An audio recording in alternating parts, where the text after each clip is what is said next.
যুদ্ধ, তেল আর পরাশক্তির শক্তি প্রদর্শনে ভরা এই পৃথিবীতে এমন এক জায়গা আছে যেখানে সমুদ্রের রং রক্তের মতো লাল আর পাহাড়গুলো দেখে মনে হয় বরফে ঢাকা।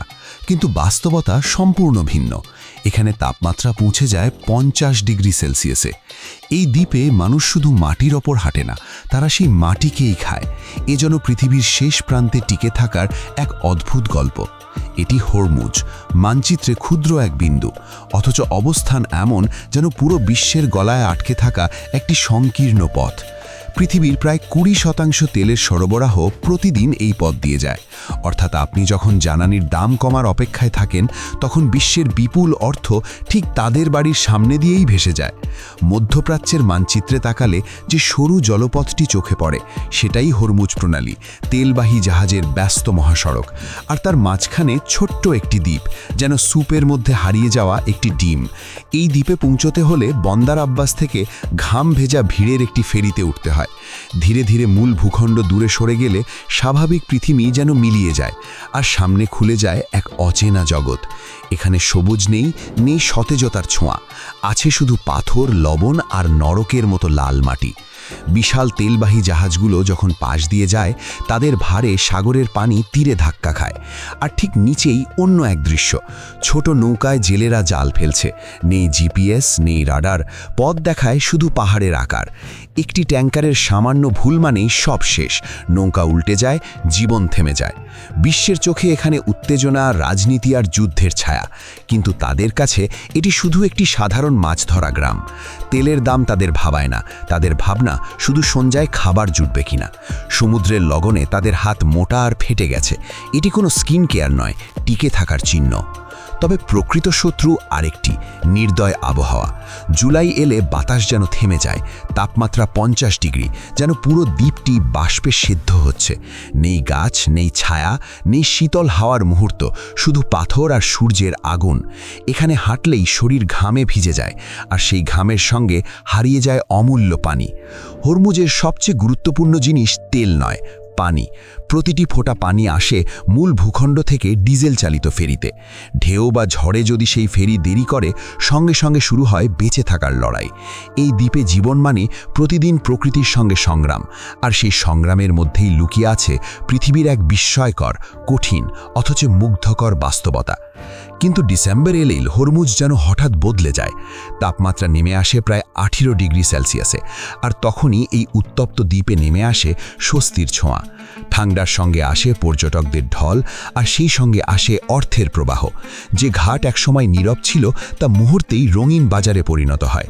চারদিকে অদ্ভুত রং, মানুষের কোলাহল, পেট্রোলের গন্ধ আর দ্রুতগতির টুকটুক চালকদের ডাক, সব মিলিয়ে যেন হঠাৎ প্রাণ ফিরে পায় দ্বীপটি। এটাই তাদের বড় আয়ের সময়, কারণ শীতকাল স্থায়ী হয় মাত্র 3 থেকে 4 মাস। এখনই উপার্জন করতে হবে, কারণ গ্রীষ্ম এলেই আবার নেমে আসবে নরকের মতো উত্তাপ। প্রতিটি যাত্রা মানে একটি পরিবারের একদিনের খাবার, তাই চালকদের চোখে ক্লান্তি থাকলেও থামে না তাদের ছুটে চলা। এখানে বাড়িগুলো যেন খোলা দরজার বাড়ি। আপনাকে তারা চিনুক বা না চিনুক, তবু ঘরে ঢুকতে দেবে, থাকার জায়গা দেবে, অতিথির মতো সম্মান করবে। আপনাকে তারা ভিআইপির মতোই দেখবে, শুধু খাবারের ব্যাপারে খুব বাজবিচার না করলেই হয়। কয়েক মাসের জন্য এই দ্বীপ আর টিকে থাকার যুদ্ধক্ষেত্র নয়, হয়ে ওঠে এক স্বপ্নের ছুটির স্বর্গ। টুকটুক আপনাকে নিয়ে যায় পৃথিবীর সবচেয়ে অদ্ভুত দৃশ্যের দিকে। গ্রাম ছেড়ে একটু দূরে গেলেই শুধু পাথর আর শুকনো ঘাস। মনে হয় যেন আপনি মঙ্গল গ্রহে পা রেখেছেন। বালু নরম নয়, বরং ভেজা লোহা গুঁড়োর মতো কঠিন। বাতাসে উড়ে আসে লাল ধুলো, যেন বিনামূল্যের ফেসিয়াল স্ক্রাব। হাড় বৃষ্টি নামলে দৃশ্য আরও অদ্ভুত হয়ে ওঠে। চারদিকে যেন রক্তের বন্যা বয়ে যাচ্ছে। পর্যটকেরা বিস্ময়ে তাকিয়ে থাকে, কিন্তু সেই লাল ধুলো জুতোর ভেতর ঢুকে পড়ে, নখে লেগে থাকে, কাপড়ের রং ছড়ায় এবং সহজে আর যায় না। তখনই বোঝা যায় কেন কেউ কেউ এই জায়গার প্রতি এতটা মুগ্ধ, কারণ এর মতো আর কোথাও নেই। তবে সবচেয়ে বিস্ময়কর বিষয়টি এখানেই শেষ নয়। তারা শুধু এই মাটিকে দেখে বা বিক্রি করে না, তারা সেই লাল মাটিই খায়। তারা একে বলে গেলাক। মাটি থেকে পাথর আলাদা করে, তারপর পানি আর মশলা মিশিয়ে তৈরি করে পাহাড়ের তৈরি এক বিশেষ সস। এর স্বাদ লবণাক্ত, গন্ধে মাটির ছোঁয়া, আর মনে হয় যেন বৃষ্টির ফোঁটা লোহার ওপর পড়ছে। এটি কোনো পর্যটকদের আকর্ষণের জন্য তৈরি নয়, প্রজন্মের পর প্রজন্ম ধরে তারা এমনটাই করে আসছে। মাছের সঙ্গে স্যুপে এমনকি আচারের ভেতরও ব্যবহার হয় এই মাটি। তাদের বিশ্বাস এতে থাকা লোহা রক্তকে শক্তিশালী করে। এখানকার নারীদের দেখলে মনে হয় যেন তারা অন্য এক সময়ের মানুষ। তারা এমন মুখোশ পরে যা দেখতে বর্মের মতো, রঙিন নকশায় ভরা, যেন মরুভূমির সুপারহিরো। এটি শুধু ফ্যাশনের জন্য নয়, এখানে সূর্য এক শত্রু, আর বাতাসে উড়ে আসে লবণ আর বালি, যা প্রতিদিন মুখে স্যান্ড পেপারের মতো আঘাত করে। তাই মুখোশ লুকানোর জন্য নয়, বরং সুরক্ষার জন্য, সৌন্দর্য রক্ষার জন্য। তারা বলে এই কারণেই তীব্র রোদেও তাদের ত্বক সতেজ থাকে। রং আর আকৃতিরও অর্থ আছে। লাল আয়তক্ষেত্র মানে তিনি বিবাহিত, আর সোনালী রং বিশেষ অনুষ্ঠানের জন্য। মা থেকে মেয়ের কাছে চলে আসে এই ঐতিহ্য, পুরো গ্রামের জন্য এক নীরব ভাষা হয়ে। কোনো কথা ছাড়াই বোঝা যায় একজন মানুষের গল্প। তবে নতুন প্রজন্ম এখন আরও আধুনিক। তারা মুখোশের বদলে বেছে নিচ্ছে সানগ্লাস আর স্কার্ফ, আর ধীরে ধীরে বদলে যাচ্ছে এই অনন্য দ্বীপের চেহারা। ইরানের কিছু অঞ্চলে, বিশেষ করে হরমুজের মতো জায়গায়, অনেক মেয়ের বিয়ে হয়ে যায় মাত্র 15 বছর বয়সেই।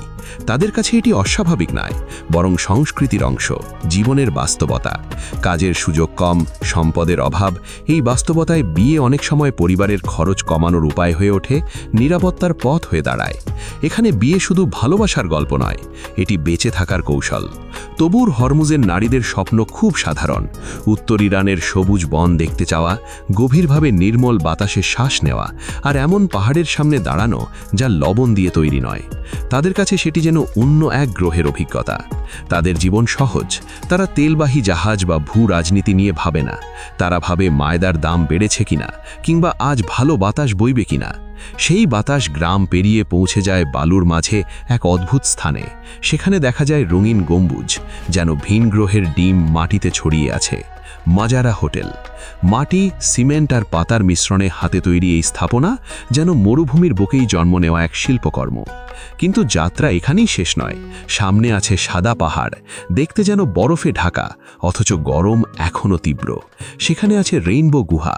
ভেতরে ঢুকতেই হঠাৎ ঠান্ডা আর নিস্তব্ধতা নেমে আসে। আলো পড়তেই লাল, বেগুনি, কমলা রং ফুটে ওঠে।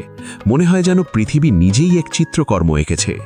দেয়ালগুলো কখনো খসখসে, কখনো ধারালো, আবার কোথাও কাছের মতো মসৃণ। সবচেয়ে অদ্ভুত বিষয় হলো নিস্তব্ধতা। কারণ লবণ শব্দ প্রতিফলিত করে না, বরং শোষণ করে নেয়। আপনি নিজের হৃদস্পন্দন শুনতে পান, বুকের ভেতর চাপ অনুভব করেন।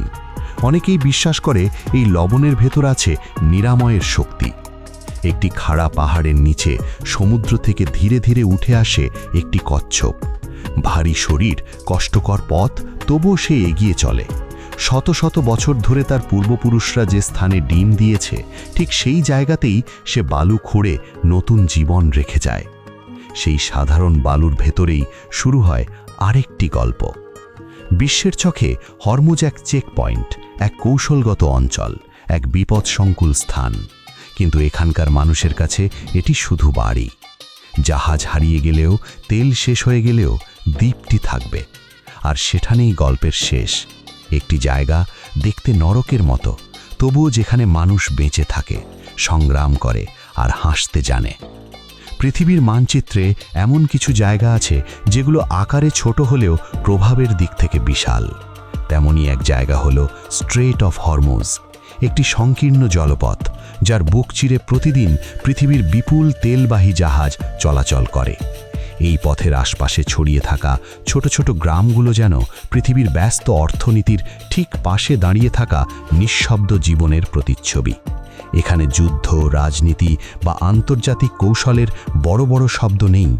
আছে মানুষের সহজ জীবন, সংগ্রাম আর প্রকৃতির সঙ্গে একাত্ম হয়ে টিকে থাকার গল্প। এই গ্রামগুলোর সকাল শুরু হয় খুব ভোরে।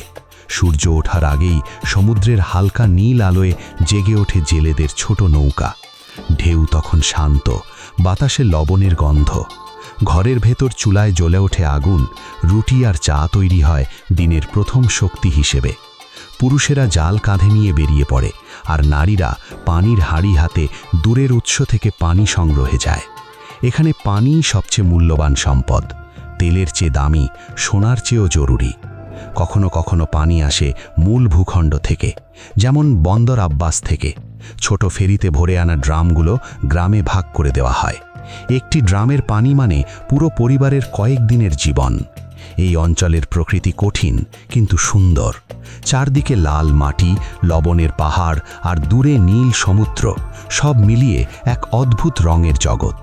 দুপুরের দিকে সূর্য যখন মাথার ওপর ওঠে তখন গ্রাম যেন থমকে যায়। তাপমাত্রা এত বেশি হয়ে ওঠে যে মানুষ ছায়া খোঁজে নেয় ঘরের ভেতর। যুদ্ধের খবর, তেলের দাম, আন্তর্জাতিক রাজনীতি সবকিছুর বাইরে দাঁড়িয়ে তারা প্রতিদিন সূর্যোদয় দেখে, সমুদ্রের সঙ্গে লড়ে আর সন্ধ্যায় পরিবারের পাশে বসে হাসে। সেই হাসির মধ্যেই লুকিয়ে আছে এই গ্রামের আসল শক্তি, একটি জীবন যা কঠিন হলেও সুন্দর, কঠোর হলেও মানবিক আর সীমিত সম্পদের মাঝেও অশেষ সম্ভাবনায় ভরা।